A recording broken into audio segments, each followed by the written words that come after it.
Mon partenaire prétendait être aveugle, mais une fois au lit, une vraie bête sauvage, zéro maladresse pour un gars qui ne voit soi-disant rien. Pourtant, chaque jour, il exigeait que je le lave et le nourrisse à la cuillère. Je me disais que j'hallucinais totalement, que je me faisais des films. Jusqu'à aujourd'hui, où je l'ai surpris. Figé dans cette pièce secrète au troisième étage. Les murs étaient littéralement tapissés. De photos volées de moi, de l'enfance à l'âge adulte. Et lui, il caressait doucement mon dernier portrait en plein sommeil. Une terreur absolue m'a saisi. J'ai pris une grande inspiration, le sang glacé dans mes veines.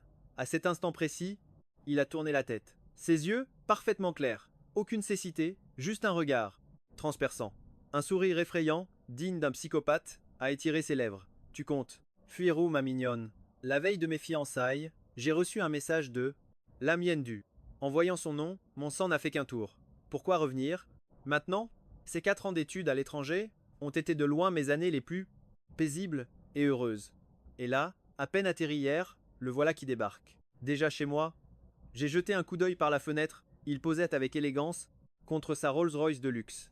Comme s'il possédait un radar, il a soudainement levé les yeux vers ma chambre. Terrifié, je me suis recroquevillé derrière le mur. J'ai tapé, je suis malade, puis j'ai effacé. J'ai essayé. J'ai mal au ventre, effacé aussi. Ce tyran de l'âme humaine du n'écoute jamais. La raison. Quand il veut une chose, il l'obtient. Sans oublier son aura menaçante. Un vrai prédateur prêt à vous dévorer. À peine je croise son regard, je suis, totalement hypnotisé, figé sur place. Il a hérité de la beauté légendaire de sa mère. Avec ses yeux enjôleurs, il charme tous les adultes. Mais moi je connais la sombre vérité. Je vois cette lueur glaciale cachée au fond de ses pupilles. Franchement, c'est un mystère. Total. Pourquoi s'acharner à me persécuter, moi, parmi tant d'autres? Soudain, un élan de rébellion a explosé en moi. Bon sang, on est adulte maintenant. Pourquoi continuer à le laisser me marcher sur les pieds? J'ai saisi mon téléphone, prête à riposter. Ne sors pas. Je vais me fiancer. Sortir avec toi est inacceptable. Pas assez piquant. J'ai ajouté. Hommes et femmes doivent garder leur distance. Mais mon doigt a tremblé au-dessus du bouton envoyé. Tenir tête au grand méchant loup de mon enfance. C'est terrifiant. Si seulement j'avais eu le courage de l'affronter plus tôt. Je ne serais pas en train de paniquer à mort aujourd'hui. En pleine crise existentielle, ma mère a tambouriné à la porte. Tie bâche, la mienne due. T'attends en bas depuis une éternité, dépêche-toi un peu. Une vague de pure frustration m'a submergé. Zéro envie d'ouvrir, zéro envie de parler. J'étais folle de rage, sans l'insouciance totale de mes parents, aurais-je passé toute ma vie sous le contrôle absolu de ce démon de la mienne due? J'ai royalement ignoré le vacarme derrière la porte. J'ai cliqué sur envoyer, et je me suis planqué sous ma couette. Au diable ce psychopathe. Je refuse de croire qu'il oserait me frapper pour un simple refus. Plus personne ne dictera ma vie. Et puis, mon mariage approche. Une fois la bague au doigt, les 50 millions de grands-pères seront à moi. Je serai enfin une femme libre et totalement indépendante. Fini les courbettes, cela mienne due ou même mes parents. Je les bloque tous. Qu'ils marinent dans leurs regrets. Cette simple pensée de vengeance m'a fait jubiler intérieurement. Mais la seconde d'après, l'angoisse est remontée et les larmes ont coulé toutes seules. Au moment où j'allongeais le bras pour un mouchoir, ma couetta, ma couverture fut arrachée. Furieux, je lève les yeux et découvre ce diable de l'âme. Yuyendu assis sur mon lit, les sourcils froncés. Mon feu de la colère s'est aussitôt évaporé. Mais comment es-tu entré ici? Je recule par réflexe, cherchant à fuir. Ce tyran, mais mon poignet est piégé dans un étau. Jiang Bach, tu es devenu sourd. Ou quoi? J'ai crié 100 fois sans réponse. Je me débats comme un diable, mais impossible de fuir. Je lâche alors, furieux. Je n'irai pas. Sa voix resta glaciale et implacable.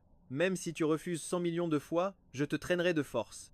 J'ai rassemblé tout mon courage. Je vais bientôt me marier, je suis un adulte maintenant, alors ne crois plus pouvoir me martyriser. Mais lui, au contraire, se mit à ricaner, plissant ses yeux de prédateur. Pas mal, tu as du cran. À ces mots, il lève la main et saisit mon menton, faisant mine de m'embrasser. Je suis pétrifié, les yeux écarquillés par une panique absolue, en le fixant. Vous voyez? Toujours aussi diabolique. Enfant déjà, quand il voulait aller jouer quelque part, il me traînait de force. Si je refusais, il utilisait cette technique fatale pour me menacer. Aujourd'hui, il ressort le même tour, se penchant pour murmurer. La famille Wong accorde. Tout aux traditions. S'il découvre qu'avant le mariage, nous avons fauté ensemble, que crois-tu? Qu'il arrivera, hein? L'héritage promis par ton grand-père, tu penses vraiment pouvoir le toucher. Après ça, je détourne le visage, cédant à voix basse. D'accord, je viens avec toi, tout. De suite. Ce démon me relâche alors nonchalamment, admirant ma chambre avec une arrogance folle. Nous descendons au rez-de-chaussée. Mes parents et ma petite sœur sont au salon, en pleine discussion animée. Ma mère, en nous apercevant, s'exclame aussitôt avec un immense sourire mielleux en verre. L'âme Yuendu, oh là là, toi et Tiobak êtes si proches. Il reste toujours cloîtré, silencieux. Il n'y a que toi pour le sortir de sa grotte. Mes parents sont ainsi, ou plutôt, ils prient désespérément pour que notre relation soit parfaite. Depuis le décès de mon grand-père, la famille Jiang décline dramatiquement. La carrière de mon père est totalement au point mort, coincée sans espoir. Pour grimper les échelons, il faut des appuis en béton. Le mariage avec la famille Wung serait une aubaine absolue. Et la prestigieuse famille Lam de Lam Yuendu, elle trône à des années-lumière de la nôtre. C'est pourquoi à chaque visite de ce tyran, mes parents me bassinaient sans fin, m'ordonnant de céder à tous. Ses caprices. Chouchoute le bien, sinon on t'exile direct à la campagne. Face à ça, Lam Yuendu a répondu froidement, puis m'a traîné dehors. Juste avant de franchir la porte, j'entends ma petite sœur hurler.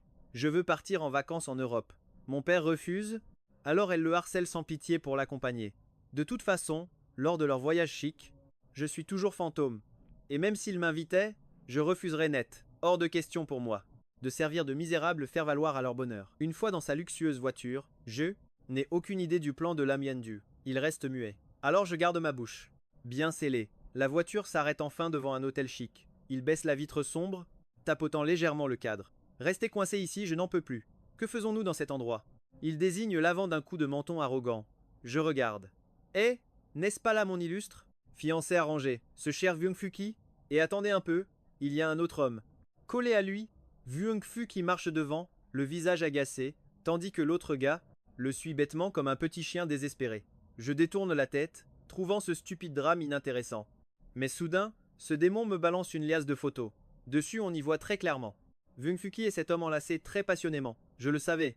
Si ce tyran de l'âme, Yuendu passe un jour sans me faire enrager, il en tomberait gravement et littéralement malade. Son bonheur machiavélique repose cyniquement sur ma pure souffrance, c'est une cruelle évidence. En voyant? Pas vrai? Mon mari me trompe déjà, mais je m'en fiche. Qu'il s'amuse avec qui il veut. Même sans le regarder, je sens son regard me transpercer de part en part. L'aura de l'âme Yuendu est si écrasante que je n'ose même pas lever les yeux. À ce jeu, je perds toujours, et je fuis ce malaise absolu. Son regard brûlant allait finir par trouer ma peau. Des frissons m'ont parcouru, et j'ai bredouillé. Le seul but est d'empocher l'argent de grand-père pour fuir cette maison. Le reste m'importe peu. Alors pourquoi lui a-t-il craché, exigeant des réponses. Ce n'est pas mon choix. Je devais bien ça à mes parents. J'ai obéi. Pour ce mariage, histoire d'effacer mon ardoise. Après ça, je tire un trait définitif sur cette famille. Je disparaîtrai, loin de tout le monde, pour avoir enfin la paix. Il a soupiré et a démarré la voiture en silence. À mi-chemin, il a lâché une bombe avec un calme terrifiant. Et si tu m'épousais, moi, je dois me marier, et je te jure d'être sage. Sage, mon œil. Son seul passe-temps dans la vie, c'est de me martyriser.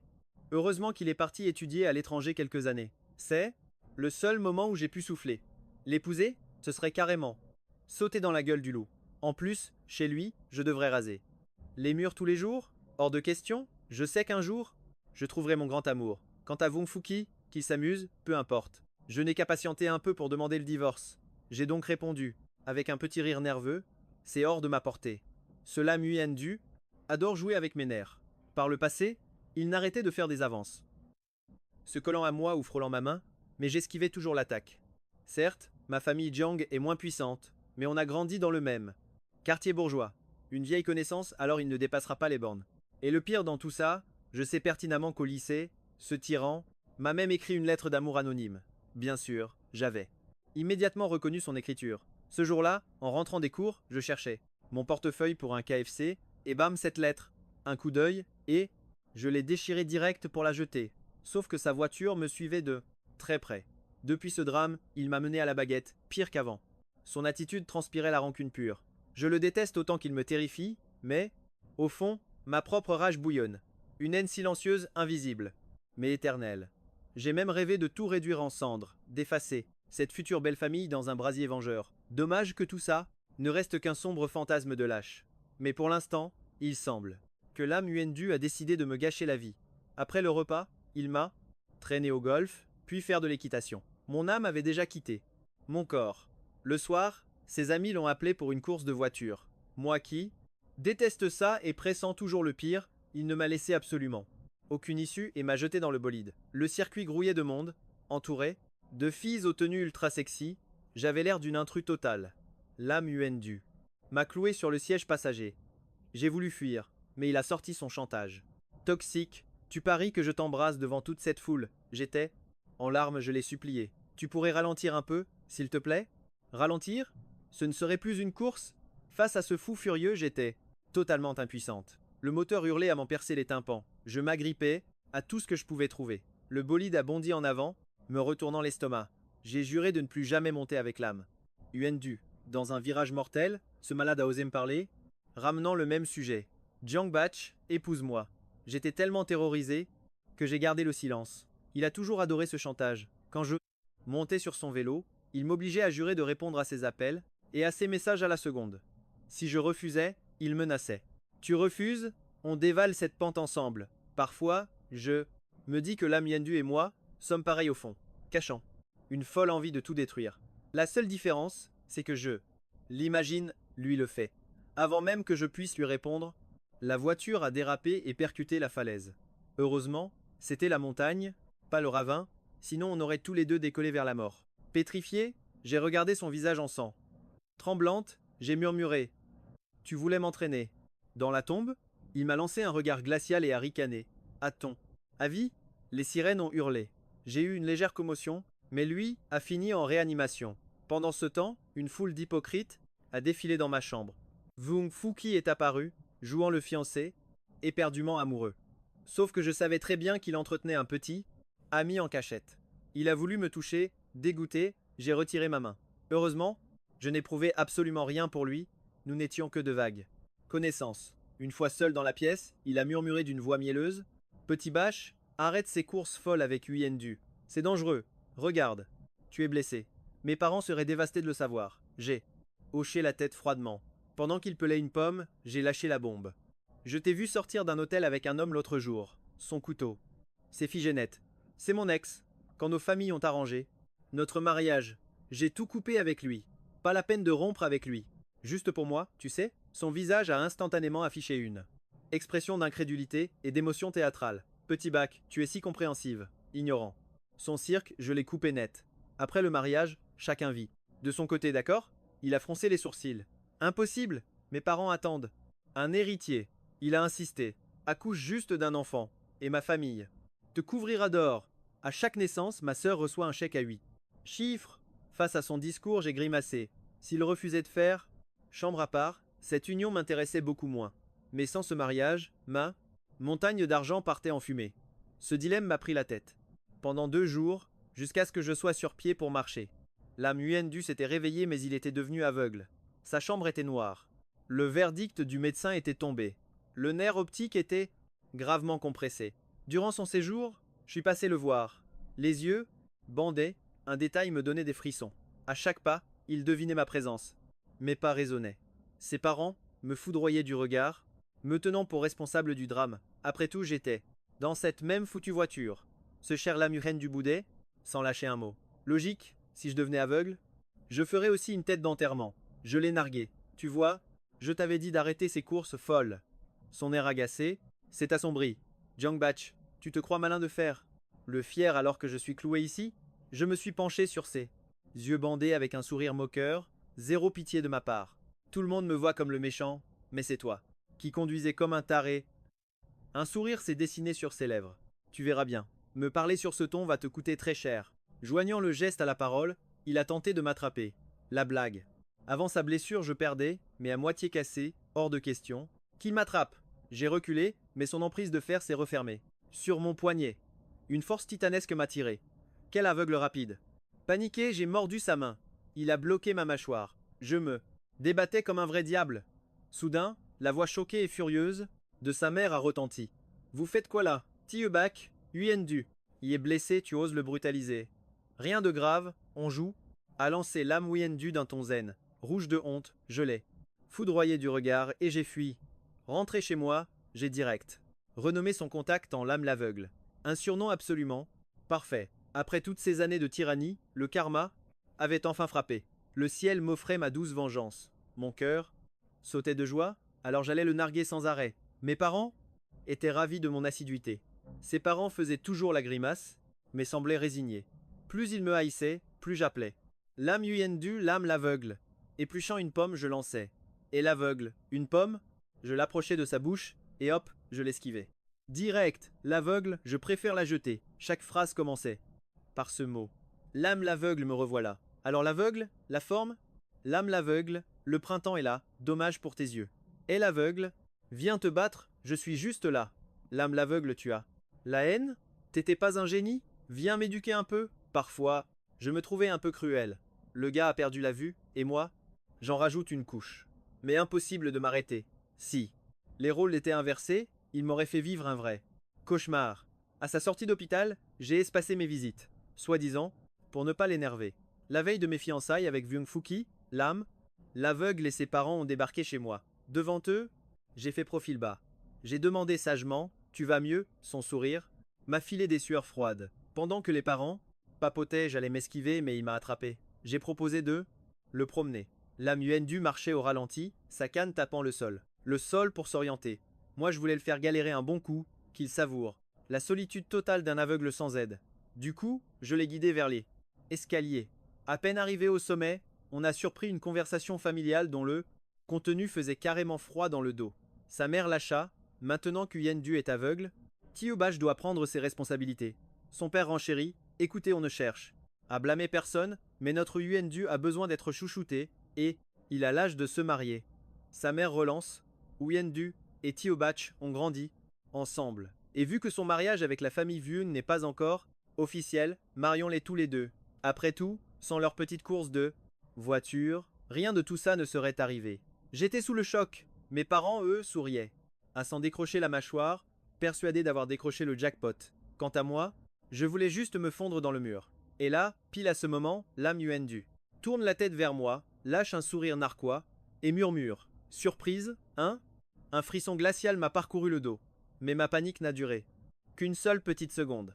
De toute façon, hors de question d'épouser ce snob de Vyung, l'âme Yuen.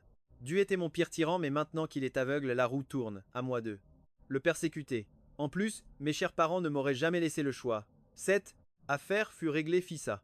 On a carrément zappé les fiançailles pour fixer directement le mariage au mois suivant.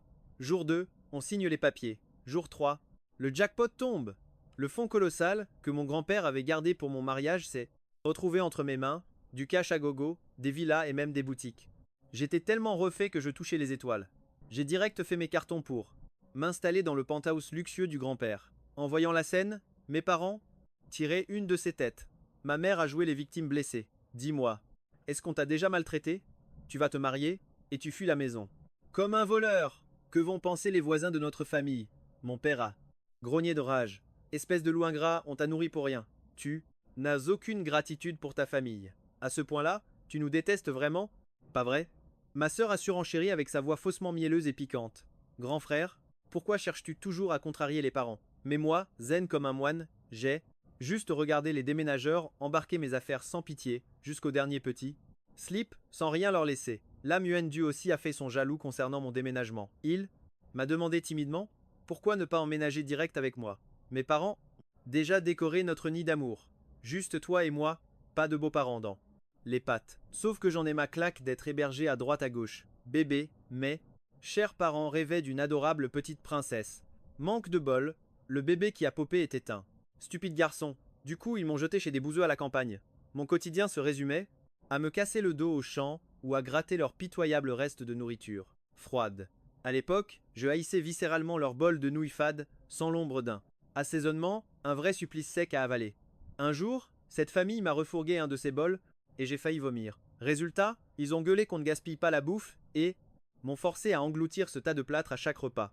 J'ai dû souffrir le martyre pendant 3 jours entiers pour le finir. C'est seulement au collège qu'ils m'ont récupéré. La petite peste de sœur a 5 ans de moins. À mon retour, persuadé que j'allais voler l'amour de papa-maman, elle cherchait des prétextes bidons pour me frapper. Dès qu'elle m'a, voyant mes parents, elle hurlait en larmes. J'ai enduré, puis j'ai vite compris que mon père et ma mère se fichaient de mes souffrances. Zéro affection supplémentaire pour moi. Donc, à partir de ce jour, si ma sœur osait me frapper, ma vengeance serait terrible. Une claque monumentale, la pire de toutes, une frappe divine qui l'a propulsée. Droit dans les escaliers, dégringolant jusqu'en bas. Zéro peur en moi, juste un vide sidéral. Mon père m'a giflé violemment. Nez en sang, douleur atroce, et ma mère continuait de me tabasser. Pourtant, mon esprit restait d'un calme effrayant. J'ai même fugué, fuyant cette maison 2 jours entiers. Ces hypocrites ont dû me récupérer au poste. En grandissant, j'ai compris leur logique cruelle. Un fils taciturne, élevé loin d'eux, face à une petite princesse pourri gâtée, toujours joyeuse et manipulatrice. Le choix était évident. Même un idiot verrait vers qui penchait la balance de leur foutu amour. Bref, chez mes parents, chez les oncles, ou chez l'Amuendu, c'était pareil. Aucun de ces endroits n'était mon vrai foyer. Je l'avoue sans aucune honte, je refuse de trimer comme un esclave pour payer un loyer misérable toute ma vie. L'héritage colossal de grand-père, c'est mon objectif absolu, ma seule porte de sortie. Je sais pertinemment qu'il me l'a légué pour me forcer à ce mariage arrangé. Mais cet argent, je vais le prendre. Pourquoi je cracherais sur une telle fortune?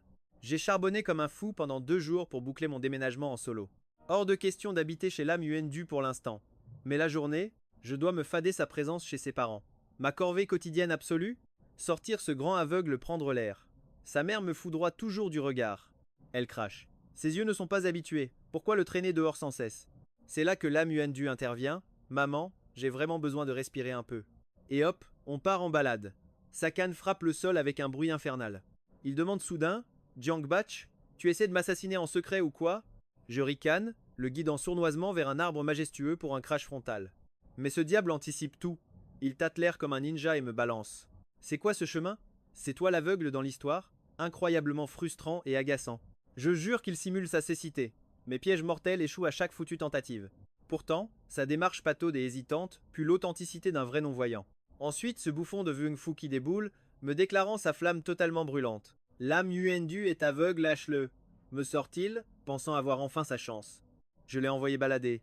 Va dire ça à l'âme Yuendu toi-même, pauvre idiot. Il a filé comme un lâche. J'ai craché au sol, dégoûté par ces tocards absolus. Aucun homme descend ici. Finalement, sous la pression de ses parents, j'ai cédé. Quelques valises plus tard, on emménage ensemble. Il grince. Tu te crois à l'hôtel? Je rétorque sec. Écoute bien l'aveugle, fais profil bas ou je te dresse direct. Il hausse un sourcil narquois. Me dresser? Comment? En m'affamant, petite princesse? Monsieur déteste les intrus, donc la bonne ne vient que pour les putains de repas. Le reste du temps, on est totalement seul dans cette immense prison de luxe. Ma distraction favorite? Traîner mon fiancé aveugle dans des promenades vraiment chaotiques. C'est un spectacle hilarant et fascinant à la fois, je l'avoue sans aucune honte. Tac tac tac, sa canne martèle le sol en rythme. Je lance l'offensive.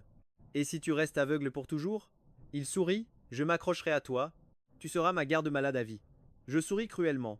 Dans ce cas précis, même cocu avec un chapeau vert fluo, tu ne verrais rien du tout. Pourtant, sa main a saisi mon cou avec une précision terrifiante. Je sursaute et agite frénétiquement la main devant ses yeux. Mais il ne réagit pas. Si ce jour arrive, je t'étranglerai de mes propres mains. Jiangbach. Annonce après le dîner vouloir se doucher. Bah vas-y, dis-je, l'air totalement indifférente. J'ai besoin de toi. Fais comme chez toi. Mais chez moi, je connais. Ici non, quel boulet. J'ai donc dû escorter ce tyran dans la salle de bain, lui expliquant tout, puis lui tendre le pommeau. J'allais fuir, mais il m'a tiré en arrière. Pourquoi rougir? Nous sommes mariés. Qui rougit? J'ai juste la flemme, débrouille-toi seul, Jeng. Bâche, quel âge as-tu? Je suis aveugle, je ne peux compter que sur toi. Sans ton aide, où est ta conscience? Je vous jure, je ne vois aucune fierté en lui. Les aveugles ne sont-ils pas censés prouver leur indépendance? Pas lui. Il se comporte comme un infirme total. Quand il a retiré sa veste, dévoilant son torse sculpté, j'ai bugué. Satisfaite, j'ai lâché un TSA de mépris, et le voilà qui enlève carrément sa chemise. 0 temps de préparation pour mes yeux. Je l'ai fusillé du regard. Rhabille-toi.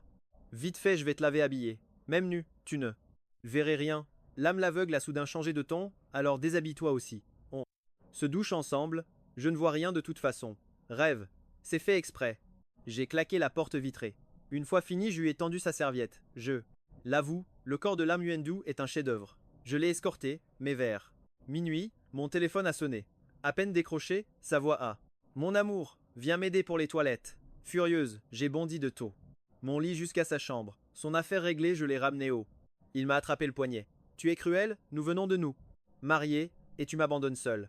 J'ai lutté de toutes mes forces, mais impossible de fuir. J'ai tenté de le chatouiller, mais prévoyant mon attaque.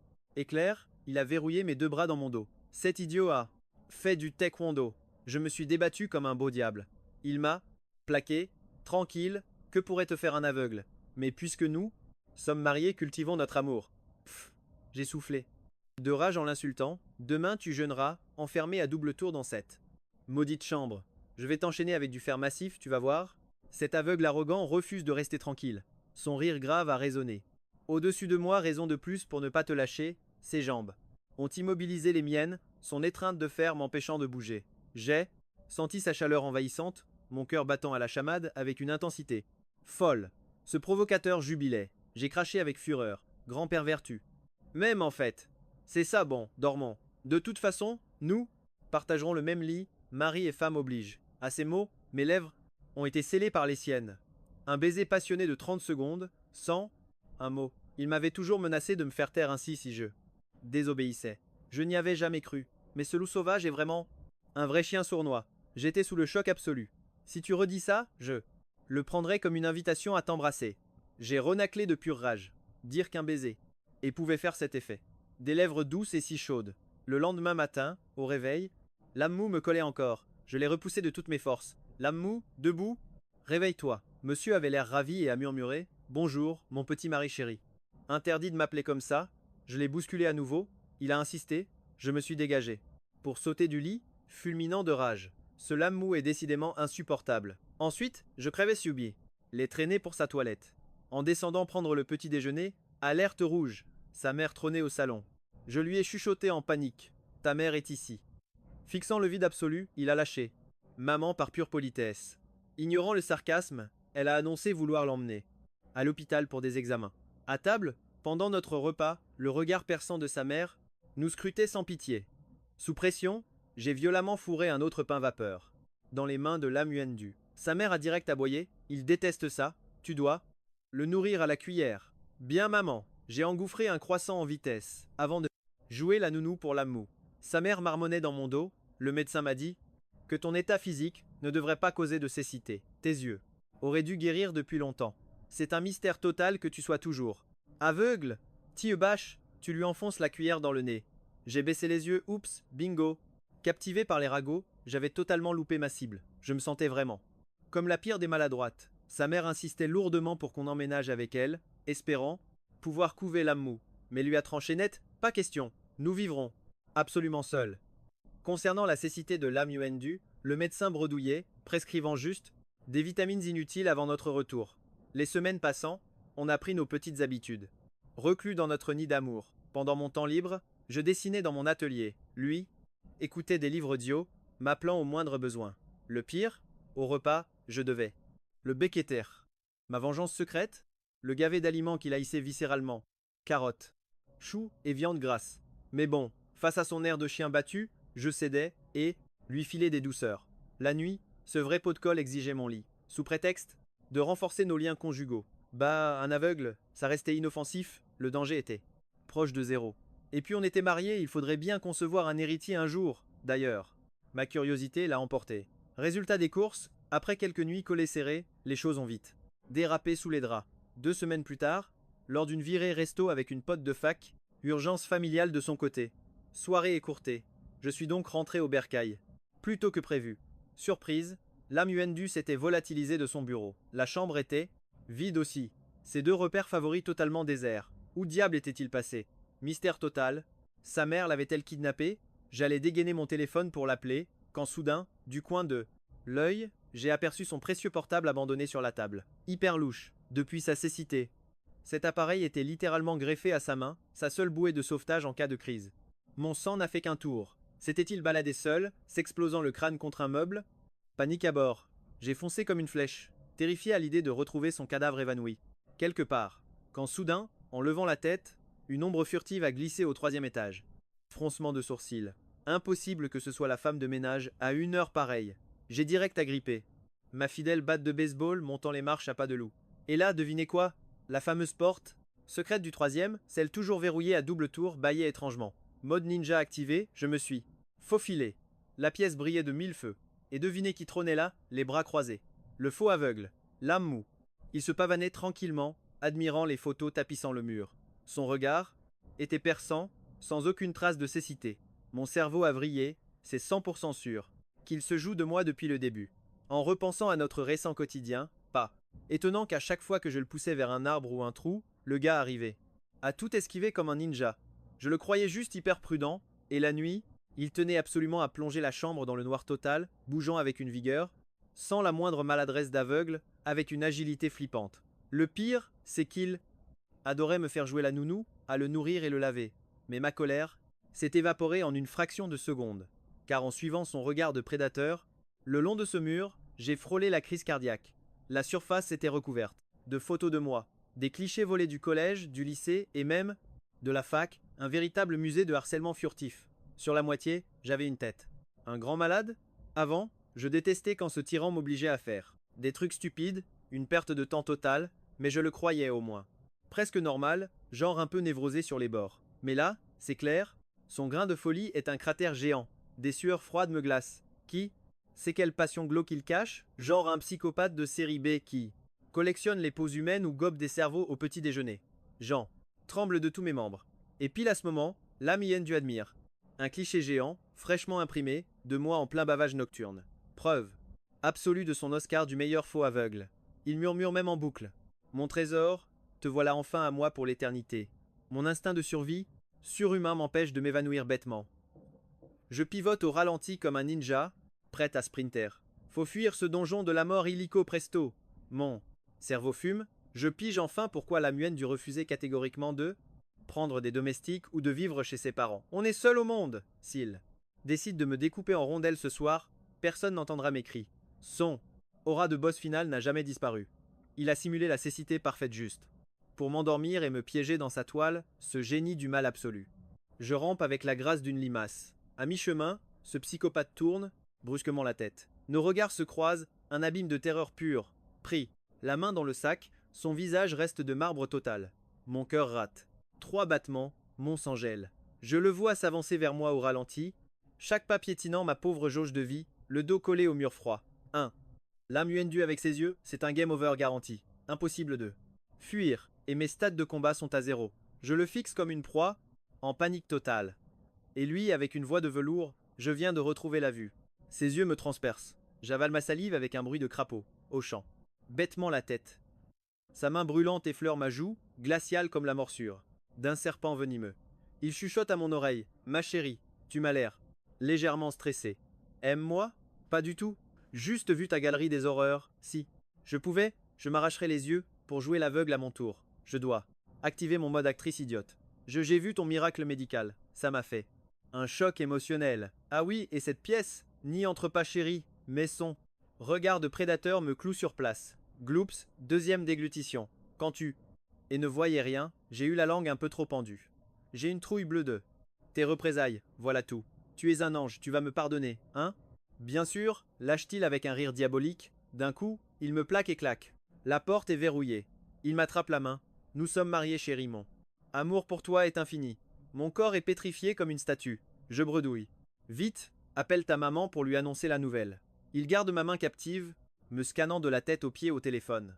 Fini l'héroïne rebelle. Je fige mon faux sourire crispé. Ce manoir de la terreur est notre huis clos. La faucheuse m'attend. Miracle absolu. Sa mère nous convoque pour le dîner. Alléluia, la quête de survie est mise en pause. Règle numéro 1 des films d'horreur. Le monstre n'attaque jamais en public. La stratégie? Rester entouré de PNJ pour sauver ma peau. En fuyant cette villa maudite, l'oxygène frais me semblait, l'air semblait enfin plus respirable. Pour la première fois, c'était elle au volant. D'habitude, c'est moi qui conduis. Sur le siège passager, je cherchais un plan de survie. Si l'âme UNDU et moi n'étions que fiancés, face à sa folie, j'aurais pu m'enfuir loin d'ici. Personne n'aurait rien dit. Mais l'horreur, c'est que nous sommes légalement mariés. Avec son statut de femme légitime, peu importe où je fuis, elle a le droit absolu de me traquer. Cette femme est un vrai démon psychopathe, et vu tous ces clichés volés de moi pendant des années, son obsession maladive ne date pas d'hier. Bref, il me faut une porte de sortie. Si je ne peux pas, rentrer chez moi, rester chez ses parents, est un pur suicide. De toute façon, je ne veux plus rien avoir à faire avec eux, c'est le moment parfait pour m'éclipser. Arrivé chez ses parents, une horde de proches nous a encerclés, me dévisageant comme un animal de zoo. Elle gardait son visage de glace, avec ce petit sourire, en coin machiavélique. Tout ça, c'est grâce aux bons soins de mon cher Thiobache. Sinon, je n'aurais jamais guéri si vite. Ces mots cachaient un venin mortel. Tout le monde pensait que j'étais un ange gardien, mais moi seul savais la vérité. Si elle a miraculeusement guéri, C'est juste parce que j'ai percé à jour sa comédie. Après le dîner, elle m'a agrippé. Mon amour, allons dans la chambre. Mon cœur a raté un battement. Tu es à peine guéri? Restons dormir ici chez tes parents. Sa mère a sauté de joie. Exactement. La maison est si vide sans vous deux. Et si l'âme humaine du tombe enceinte, je serai là pour vous aider. Ce mot magique, grossesse, m'a frappé comme la foudre. Dernièrement, on n'a utilisé aucune protection. Je pensais que cette folle de l'âme Yuendu était inoffensive à l'époque, qu'un bébé ne changerait rien. Mais en découvrant sa folie psychopathe, j'ai amèrement regretté mon imprudence. Après le repas, j'ai traîné dans le salon, refusant catégoriquement de monter. Quand la pièce s'est enfin vidée de tout le monde, elle a haussé un sourcil inquisiteur. Depuis quand tu aimes autant les feuilletons? Depuis ce soir, j'ai gardé les yeux rivés sur ce drama romantique, sans la regarder. Va te coucher, j'arrive après. Mais elle est restée plantée là. Un marathon de 9 heures du soir à 2 heures du matin, finissant sur un film d'horreur qui m'a glacé le sang. Contre toute attente, elle faisait preuve d'une patience effrayante à mes côtés. C'est finalement elle qui a craqué la première. Épuisé, j'ai capitulé et traîné les pieds vers la chambre. Le cœur battant, je fixais la porte, prêt à exploser. Tenter une évasion maintenant, c'était le game over assuré. Cette yandere me rattraperait en une fraction de seconde. Après réflexion, l'option canapé pour la nuit était ma meilleure stratégie de survie. J'attendrais qu'elle parte bosser demain pour m'évaporer. À peine allongé, le sommeil m'a fauché sans pitié. Dans les brumes de l'inconscience, j'ai senti une présence. Me recouvrir d'une fine couverture, accompagnée d'une envie troublante de m'enlacer. Tendrement. J'ai ouvert les yeux en sursaut, trempé de sueur froide. Qu'est-ce que tu fabriques? Bon sang. Rien, je te couvre, c'est tout. Je vais continuer à regarder. Le film dort tranquille. J'ai bondi du canapé, forçant mes paupières lourdes, pour fixer l'écran de télévision. Tétanisé, je me répétais en boucle. Elle n'osera rien me faire de grave ce soir, on est sous le toit de ses parents après tout. Pas vrai? Rassuré par cette logique, j'ai de nouveau sombré dans un sommeil lourd. Le lendemain matin, l'horreur absolue. Je me suis réveillé en plein milieu du grand lit. Toujours la chambre lugubre de l'âme Yuendu, mais notre psychopathe a disparu. Je verrouille vite la porte pour fouiller son repère de fond en comble, cherchant un indice macabre. Résultat des courses? Un énorme 0. Cette femme cache trop bien ses secrets, niveau ninja garanti. En bas, sa mère me cajole, me demandant si j'ai bien dormi tout temps. Me remerciant de veiller sur l'âme Yuendu, je tâte le terrain. Tati, Yuendu a déjà vu un psy avant. Ses yeux d'agneau innocent se glacent soudainement. Quelle maladie? Elle pète la forme. Tu es un homme marié maintenant, sois mature et arrête tes blagues. Stupide. Bon, aucun indice de ce côté-là. Je demande où est l'âme Yuendu, apparemment sortie avec des amis. Mieux, elle a ordonné de suspendre le travail pour préparer le mariage et une lune de miel terrifiante. Mon sang ne fait qu'un tour. Je tremble de terreur. Prétextant une urgence, je fuis cet enfer pour foncer chez moi. Je balance mes papiers et quelques fringues dans ma valise. Direction l'aéroport en urgence. Je prends un billet pour le sud, espérant me planquer dans une zone touristique incognito pendant des mois. Heureusement que je suis illustrateur freelance, je peux dessiner partout. Adieu ma caution, je pleure des larmes de sang, mais ma survie passe avant tout. Je dévale l'escalier, téléphonant. J'ouvre la porte et paf, l'âme Yuendu est là, adossée au mur avec un sourire glaçant. Chérie, tes bagages sont prêts? Tu vas où? Mon corps se pétrifie littéralement. Paniqué, je veux claquer la porte, mais elle la bloque, glissant à l'intérieur comme un spectre diabolique. Le téléphone caché, dans le dos, je compose le sans-dit en bégayant. Tu veux quoi? C'est à moi de demander ça. Valise prête, et billet d'avion en poche. Tu comptais fuir avant nos noces? Mon cerveau court-circuite. Totalement. Comment c'est-elle pour le billet? Dois-je mentir effrontément? Elle me fixe, m'arrache le téléphone et raccroche au nez. De la police sans trembler. La panique m'étouffe. D'une voix brisée. L'âme Yuendu, parlons calmement. On a grandi ensemble, bon sang. Mes yeux se remplissent de larmes de désespoir. Son regard devient sombre. Alors, tu rentres avec moi? Elle attrape ma valise et me traîne chez elle comme un vulgaire sac. En route, je tente une négociation suicidaire. Allons. Vivre avec tes parents, ils doivent se sentir si seuls. Son sourire devient carnassier. Quand on aura un bébé, si tu insistes, mon âme quitte mon corps. Elle veut un enfant. De moi? Va-t-elle me décapiter après la lune de miel? Avec cette yandere, tout est possible. De retour, regard meurtrier. Tu ne fuiras plus? Je lâche un rire jaune et forcé. Bien sûr que non. Fuir pourquoi? Je suis sage. Mais mon cœur hurle à la mort. Résultat, elle m'enferme pour sa mission bébé. Interdiction absolue d'énerver la bête féroce. Son aura devenait instable. Pendant sa douche, j'ai glissé un somnifère dans son lait. C'était une vieille pilule personnelle. Aucune idée de sa date d'expiration, mais il fallait tenter le coup. Elle est sortie, m'a lancé un regard suspect, puis a tout bu cul sec. Dès qu'elle a sombré, j'ai foncé au garage. J'ai volé sa voiture et mis les gaz. Sans bagage, libre comme l'air. Joie de courte durée. Arrivé au portail principal, il était verrouillé de l'extérieur. Il était grand ouvert à notre retour. Mon cœur a flanché. Tu ne peux pas être un peu sage? Une voix sombre et glaciale a résonné. En me retournant, j'ai vu l'âme du. Sourcils froncés, son regard était tranchant comme une lame. Dans cette nuit noire battue par les vents, même mes somnifères n'ont eu aucun effet sur elle.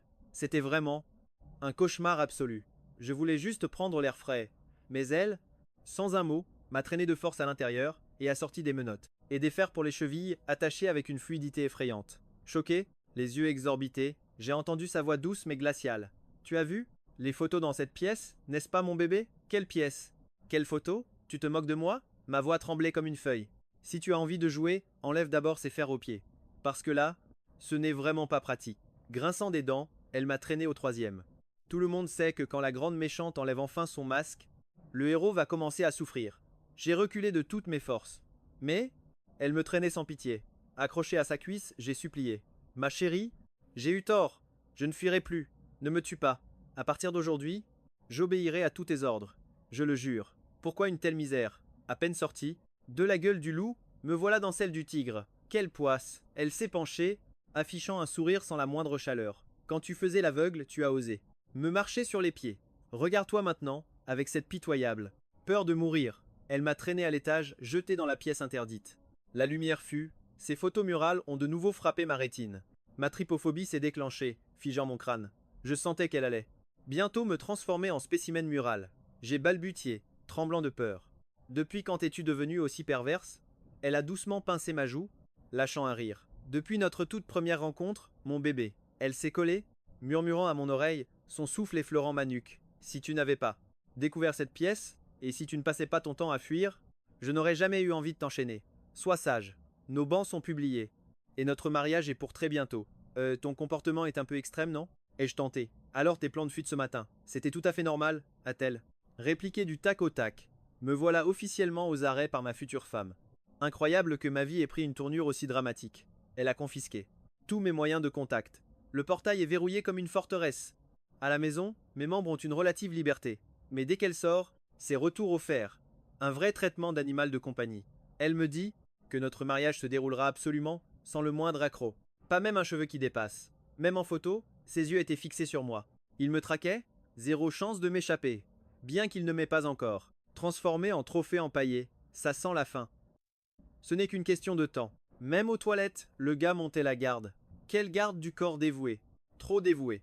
Si je ne savais pas que son cerveau tournait à l'envers, nous deux, collés chaque jour, j'aurais presque pu développer de vrais sentiments pour ce psychopathe. Mais je n'osais même pas respirer. J'avais trop peur qu'il m'étrangle de ses mains. Pour de bon. Mon instinct de survie avait raison depuis l'enfance. Ce Lam Yuandu était un monstre terrifiant, un vrai cauchemar sur pattes. C'est pour ça que je voulais le fuir à tout prix. Mais le destin est un troll sadique, impossible d'y échapper. Le jour du mariage, j'avais imaginé un scénario digne d'un héros d'action. Au moment des vœux, j'allais hurler mon refus avec panache. Puis, sous les regards, choqué des invités, je me serais enfui en courant loin de cet hôtel maudit, comme dans un blockbuster. Mais la réalité, je fixais ces jolies fleurs et ces rubans blancs qui volaient, le cœur noyé dans un océan de désespoir. Absolu. J'avais l'impression d'assister à mon propre enterrement, l'envie de vivre en moi. Plus rien n'avait d'importance. J'étais coincé ici, aucune issue, autant jouer. Les bons garçons pour survivre. La Miendu avait dit, si tu es bien sage, je retirerai tes chaînes. Sa version d'être sage, c'était juste de devenir. Son époux soumis, sa petite poupée de compagnie. Ironiquement, c'était l'âme. Yuendu qui pleurait, ému que son plan diabolique ait enfin porté ses fruits. Et d'avoir enfermé sa proie dans cette cage dorée pour la dévorer d'amour. Avec une tête d'enterrement, je lui ai passé la bague au doigt comme un robot. Je l'ai laissé me passer la bague. Il chuchota, la voix tremblante, chérie, souris un peu, on est mariés maintenant. Hors série, la première rencontre entre Lam Yuandu et Jiang Baksh lors de l'anniversaire bruyant de sa sœur. À l'époque, Jiang Baksh n'était qu'une ombre invisible dans un coin, ignorée de tous.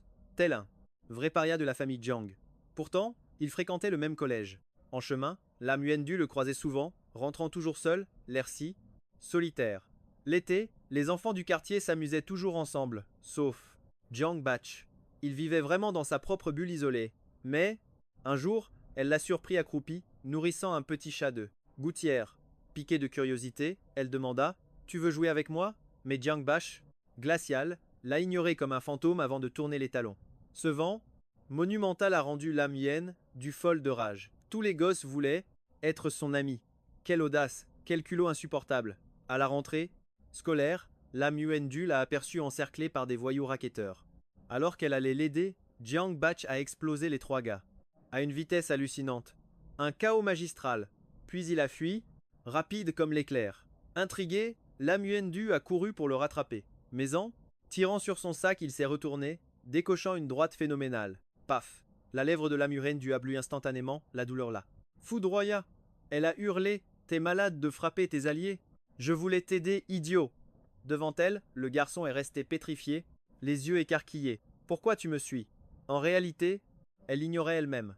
Elle voulait juste percer le mystère de ce loup. Solitaire. Finalement, il a filé acheter du coton et de l'alcool pour soigner sa lèvre. Lam Yuendu a alors déclaré: Désormais, on rentre ensemble. Fini le harcèlement. Presque tous les enfants du quartier avaient un chauffeur, sauf Jiang Bach, l'éternel piéton muet.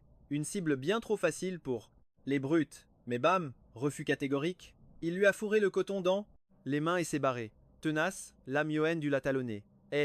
C'est pas la route pour rentrer. Tu vas où? Sans répondre, Jiang Bach a acheté un bento et s'est posé. Sans gêne, elle s'est assise en face. Le duo improbable mangeait au chaud dans la supérette, observant la foule, défiler par la vitrine. Soudain, le regard de Jiang Bach s'est perdu haut. Loin, l'air mélancolique. Lam Yuendu n'y comprenait rien. Quel mec bizarre. Le repas. Avalé, il a repris son sac pour errer en ville. Une vraie balado. Hasard, sans le moindre but précis, juste se laisser porter. Bien que les cours finissaient à 10 à 7 heures, il marchait parfois jusqu'à 20 et 1 heure. Une endurance hallucinante. Enfin, il s'est posé dans un café tranquille pour massacrer ses devoirs avant de rentrer. Un emploi du temps réglé comme une horloge magique. Depuis ce jour, Lam Yuendu a commencé à le filer. Partout. Où allait-il? Elle s'y collait comme une ombre. Elle a vite capté que Jiang Bak savait kiffer la vie, flâner au centre commercial, puis chercher une pâtisserie sympa pour bosser. Et s'il bavait devant un resto, il y fonçait. Sans hésiter. Parfois, direction la salle d'arcade pour exploser tous les faux jeux avec un large sourire. Bien sûr, Lam Yuendu ne pouvait pas le traquer chaque. Sinon, ses parents le tueraient. Sa famille était ultra stricte, un vrai camp militaire. Il avait d'ailleurs entendu des rumeurs sur la famille Jiang, car dans ce quartier huppé, les secrets n'existaient pas. Comme un petit chien fidèle, il le suivait souvent, par pure habitude. 2 mois plus tard, Jiang Bak bavait littéralement devant une affiche publicitaire dans la rue. Au menu, un poisson à la vapeur et sa sauce. Divine, un chef-d'œuvre culinaire absolu. Avalant bruyamment sa salive, il demanda tout gêné: T'aurais pas un peu d'argent sur toi? Lam Yuendu, surpris par cette timidité soudaine, n'en revenait pas. C'était la première fois. Qui lui parlait? Il répondit direct. Grave. Nos 2 compères filèrent alors. Se remplirent la panse comme des rois. Repu, Jiang Bak lui offrit un sourire timide. Un événement historique. Je te rembourserai. C'est promis, dès le mois prochain. En théorie, son argent de poche mensuel aurait dû lui suffire. Mais ce petit budget fondait vite avec ses envies quotidiennes de gâteaux, de bubble tea et ses virées. Dans les bons restos. Avec un tel appétit et sa phobie de rester à la maison, l'argent fuyait comme de l'eau. Un jour, la rumeur dit que sa sœur l'avait frappé. Fou de rage, il l'aurait poussé dans les escaliers avant de fuguer pendant 2 jours. Ses parents, humiliés à mort et le croyant devenu un vrai monstre, l'ont puni direct. Adieu l'argent de poche. Le matin, il arrivait encore à gratter un repas chez lui, mais après les cours, hors de question de rentrer. Il préférait errer le ventre vide, comme une âme en peine. Heureusement, le riche Lam Yuendu régalait souvent à sa place. Acheté par la bouffe, Jiang Bak finit par baisser sa garde et accepta de traîner avec lui, ouvrant doucement son cœur. Vite, Jiang Bak suivit Lam Yuendu et intégra la bande du quartier. Même s'il jouait souvent les plantes vertes silencieuses, il faisait enfin partie du groupe. Fini de jouer au loup solitaire dans son coin. Jusqu'au jour où les garçons se réunirent pour leur activité favorite. Les ragots. Ça parlait de la plus jolie fille du bahut, des crushs secrets des uns et des autres. Bref, qui fait qui. Les vrais débats cruciaux des ados en pleine poussée d'hormones. Jiang Bash, fidèle à lui-même, écoutait en mode muet. Presque tous les gars enviaient secrètement Lam Yuendu. Ce type était ultra beau, venait d'une famille dorée, et promis à un avenir radieux. Un vrai prince de webtoon. Ces gosses, malgré leur âge, captaient déjà les règles du statut social. L'aura de riche, ça en jette toujours. Jiang Bak restait de marbre face à ce fan club. Puis, la discussion dériva sur une rumeur. Lam Huyendu aurait un faible pour un mec d'une autre classe de l'école. Ce garçon était super canon, et ils faisaient toujours leur discours ensemble. Devant l'école, un duo de choc. Pour les concours, on n'en voyait que ces deux-là. Après ce potin, tous les regards braquèrent Jiang Bak. Le moment de vérité. Tu aimes qui? Interdiction formelle de dire personne, sous peine de déclencher la fureur du groupe. C'était l'heure des confessions. Impossible de fuir. Jiang Bak fit tourner son cerveau. À fond, scannant toutes les filles, pour finalement lâcher le nom d'une fille aussi discrète. Et sombre que lui. Elle était polie. Un jour, alors qu'il devait nettoyer la classe, il avait zappé le tableau et elle l'avait effacé en silence pour le sauver. Personne ne l'avait vu. Mais en observant bien, il avait compris que c'était son œuvre. La cité lui semblait le bouclier parfait, car aucun gars n'avait de vue sur elle. Zéro risque d'embrouille. Mais bingo, la bande explosa de joie en entendant ça, exigeant les détails croustillants. Pris au piège, il bredouilla, j'aime bien son calme. Et elle était super calme, une réponse basique. Mais ces maudites rumeurs ont fini, aux oreilles de Lam Huyendu et de cette fille. La mise en question a même préparé des cadeaux pour déclarer sa flamme à Jiang Bak. Notre héros, totalement paniqué, le visage livide, a balbutié un refus chaotique. Quant à Lam Huyendu, une rage folle l'a envahi. Ses sentiments absolus semblaient jetés aux ordures, balayés par le vent. Ce gars était-il aveugle? Le cœur de Lam Huyendu bouillonnait, un volcan de pure jalousie. Explosé. Après ça, Lam Huyendu a royalement ignoré Jiang Bak pendant une éternité. Résultat, Jiang Bak a crevé de faim pendant des jours. Il ne comprenait pas pourquoi. Ce silence glacial soudain. Mais bon, il avait l'habitude. Habitué au terrible. Déception, habitué à l'absence totale d'amour parental, et surtout habitué à n'être le centre d'intérêt de personne. Son cœur s'était donc blindé de glace. Il se disait zéro attente égale zéro déception. Fin de l'histoire. Ironie du sort, ce sont ses parents. Qui ont craqué en premier. Ils ont sondé le terrain. Tu n'étais pas super pote avec l'âme. Huyendu toi, pourquoi ce silence radio ces derniers temps, Jiang? Bak a lâché, le visage totalement stoïque, j'en sais rien. Et cette simple question lui a donné envie que Lam Huyendu disparaisse à jamais. Frustré ses parents. Était devenue sa petite vengeance personnelle. Une rébellion silencieuse mais incroyablement toxique. Quelque temps plus tard, Lam Huyendu est revenu comme un psychopathe enragé, avec une attitude de prédateur affamé à faire froid dans le dos. Il débarquait à toute heure, sans crier gare, alors que Jiang Bak rêvait juste d'errer seul en mode loup solitaire. Et libre. Mais Lam Huyendu se moquait royalement de ses envies. Au début, Jiang Bak a lutté, le mordant même sauvagement avant de fuir. Mais bon, deux jambes face à des bolides et des gardes du corps, c'est mort. Capturé à chaque fois. Monté en voiture. S'il luttait, Lam Huyendu le menaçait d'une voix pleine de défis, si tu bouges encore, je t'embrasse, tu piges. Il levait les yeux au ciel, la foudroyant du regard, sentant une impuissance totale. Cette fille diabolique débarquait même chez lui pour le capturer de force. Refusant de sortir, il hurlait de colère en lui disant de dégager. Mais ses parents le grondaient aussitôt, honteux de son langage de voyou. Et c'est ainsi que Lam Huyendu le traînait dehors avec la facilité d'un chat volant, un poisson. Ses parents, ravis de le voir avec Lam Huyendu, ont même commencé à doubler son argent de poche quotidien, le rendant soudainement très riche. Avant, quand il traînait avec Lam Huyendu, ils erraient juste un peu partout, en silence. Il se prenait pour un héros de manhwa solitaire, un vagabond stylé, totalement libre. Mais depuis que la personnalité de Lam Huyendu a muté, elle a arrêté de le suivre. Elle le traînait de force faire des trucs de filles super romantiques et mielleux. Résultat, il finissait comme le seul mec perdu dans un océan de filles gloussantes. Il détestait Lam Huyendu du plus profond de son âme. Dans son dos, les autres garçons murmuraient des rumeurs nulles et se moquaient de lui. Souvent, il servait juste de vulgaire pot de fleurs. À côté de la belle Lam Huyendu, se sentant terriblement humilié. Pour lui, cette fille n'était qu'une véritable psychopathe avec un cerveau malade et tordu. Il pouvait même carrément ressentir une étrange rancœur sombre qu'elle cachait au fond de son cœur.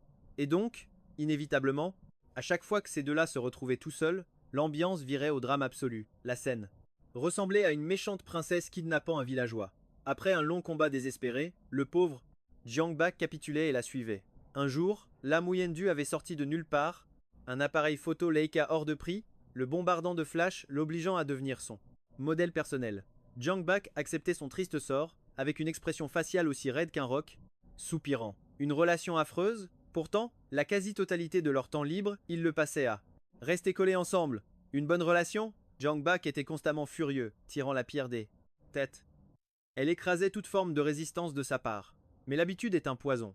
Terrifiant. À force, Jiang Bak a fini par comprendre cette cruelle réalité. Il ne pouvait plus rejeter Lam Huyendu, comme liés par une chaîne magique. En grandissant, l'aura mystérieuse de cette fille s'est métamorphosée, devenant une présence tranchante et fatale. Chaque fois que ses magnifiques pupilles fixaient Jiang Bash, un frisson le traversait, réalisant qu'elle n'était plus du tout l'amie d'enfance qu'il avait connue. Son regard était insondable, semblable à un abîme sans fond. À s'y plonger, une seconde de trop, on sentait son âme s'y noyer totalement, incapable d'y échapper pour toute l'éternité. Pour noircir le tableau, la famille Lam a subitement grimpé dans la hiérarchie sociale, devenant monstrueusement puissante et effrayante. Jiang Bak n'était pas un idiot coupé de la dure réalité. Ayant baigné dans ce milieu, l'ombre du pouvoir de cette famille le faisait frissonner de peur, le hantant tel un cauchemar diabolique. Lam Huyendu devenait silencieuse, ne lui adressant souvent que quelques mots glaciaux.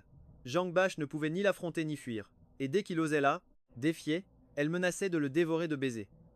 Le summum de la tension a explosé dans la voiture. D'un ton glacial, Lam Huyendu a lâché. De qui vient cette lettre? Jiang Bak marmonnait, essayant de jouer les rebelles. En quoi ça te regarde? En entendant ça, elle a esquissé un sourire machiavélique. Virant le chauffeur sur le champ, elle lui a violemment attrapé le menton en murmurant avec un souffle brûlant: dis-moi un peu si je peux te contrôler. Un peu plus tôt, elle avait froidement déchiré une lettre d'amour juste sous ses yeux pour la jeter. À cet instant, le pauvre garçon avait ressenti une infime lueur de satisfaction vengeresse, purement mesquine et délicieusement cruelle. Il savait pertinemment que la luxueuse voiture de Lam Huyendu le pistait. Comme prévu, dans ce chaos, Lam Huyendu a enfoncé ses doigts dans son bras, telle une punition divine impitoyable. C'est magnifique, il paniquait totalement face à leur relation toxique sans fin. Cette fois, il avait glissé une lettre d'amour dans son sac pour la provoquer, jouant avec le feu.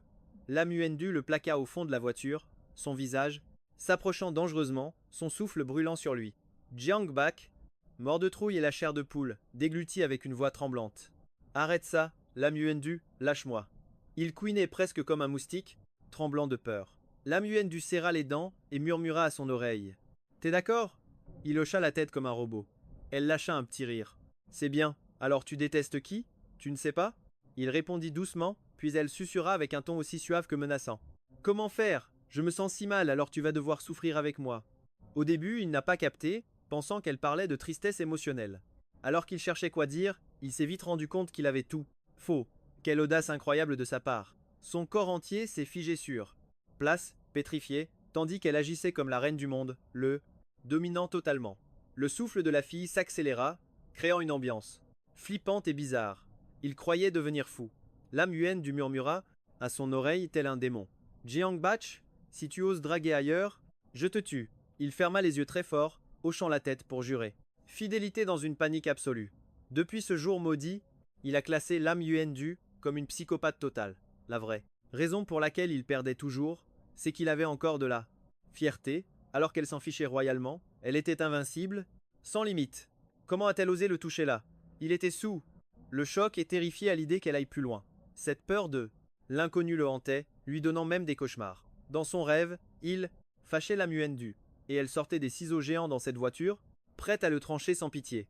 Il hurlait de terreur, pleurant à chaudes larmes, regrettant amèrement de l'avoir défié. Pourquoi n'avait-il pas obéi? S'il avait été sage, sa fin n'aurait pas été si tragique. Heureusement, à la fac, le règne de terreur de Lam Huyendu sur Jiang Bak a pris une pause. Il s'est plongé dans les études, ignorant joyeusement ses messages. De retour à sa vie de bohème, il traînait partout après les cours, savourant sa liberté.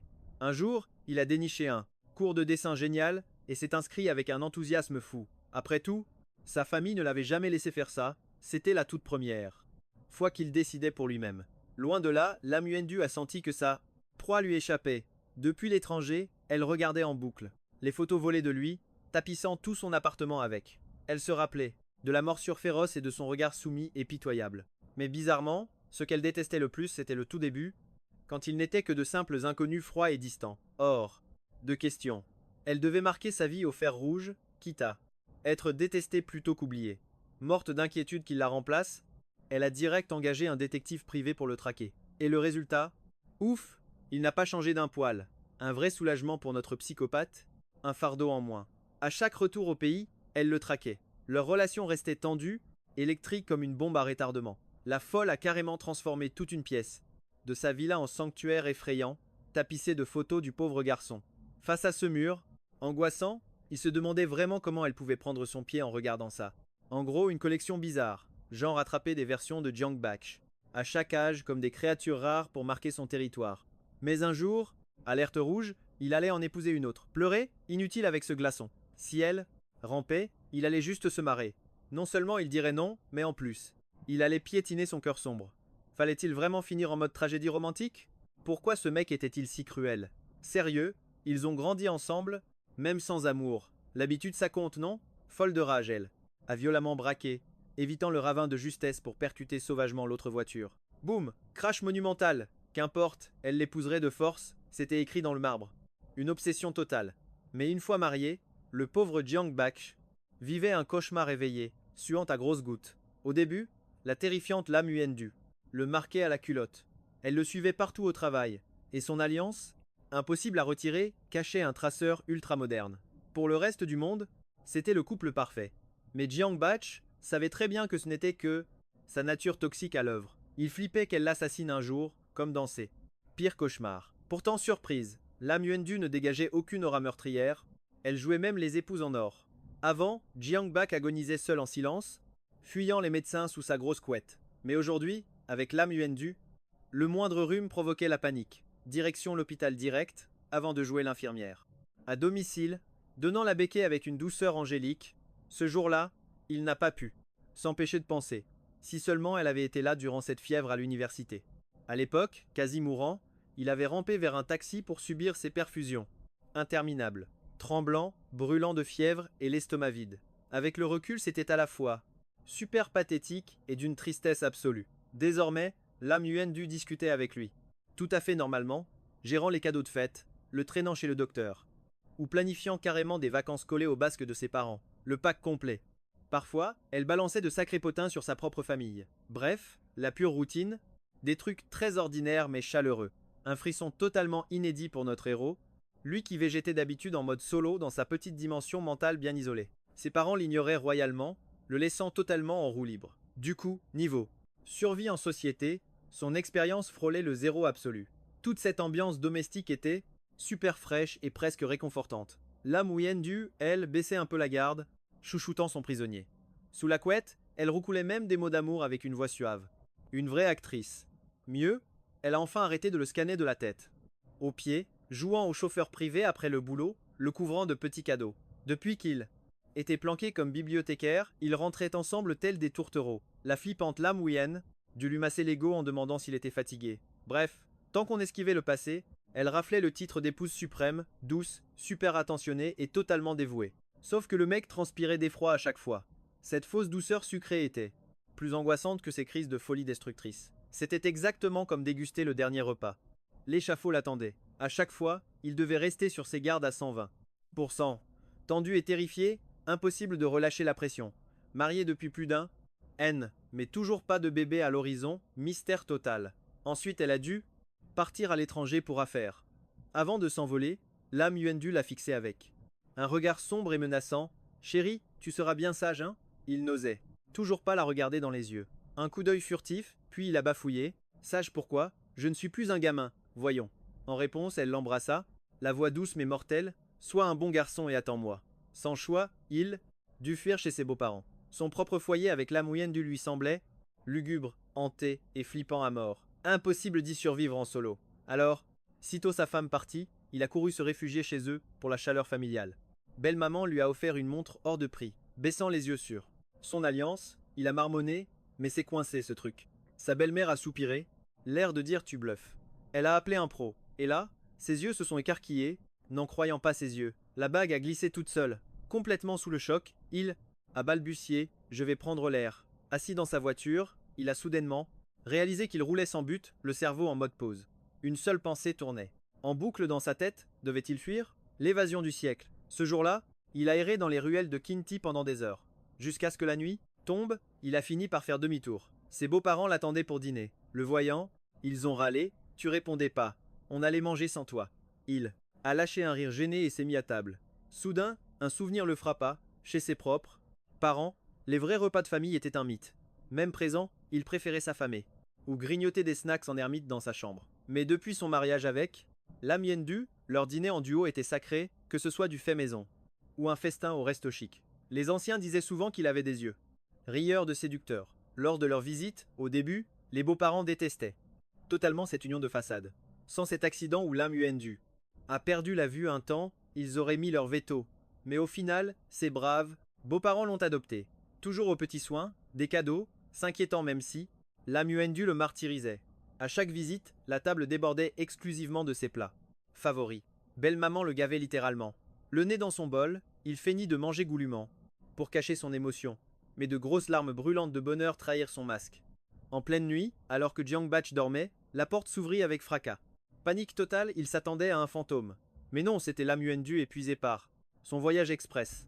Figée comme une statue près du lit, elle le fixait d'un regard indéchiffrable, lourd de mille secrets et de distances infranchissables. Totalement dans le brouillard, il se frotta les paupières en bâillant. Pourquoi es-tu là? Et bam, elle se jeta sur lui. Un câlin tellement féroce qu'il vit sa vie défiler. Une pensée glaciale le frappa. Bordel, elle va m'étouffer pour me transformer en trophée empaillé, ou quoi? Soudain, son cou devint humide. Il tenta de se dégager pour voir l'âme Yuendu, mais elle s'accrochait en pleurant. Puis, elle l'embrassa avec une passion dévorante, plus sauvage que jamais, comme pour le dévorer tout cru. Ils restèrent enlacés de la sorte, dormant profondément jusqu'à l'aube. L'âme Yuendu fila en douce avant même que ses beaux-parents ne se réveillent, fuyant comme un ninja. 2 semaines plus tard, il rentre au pays. 2 mois plus tard, paf, il est enceint. Choc total. Créé votre voix pro avec vb.vn.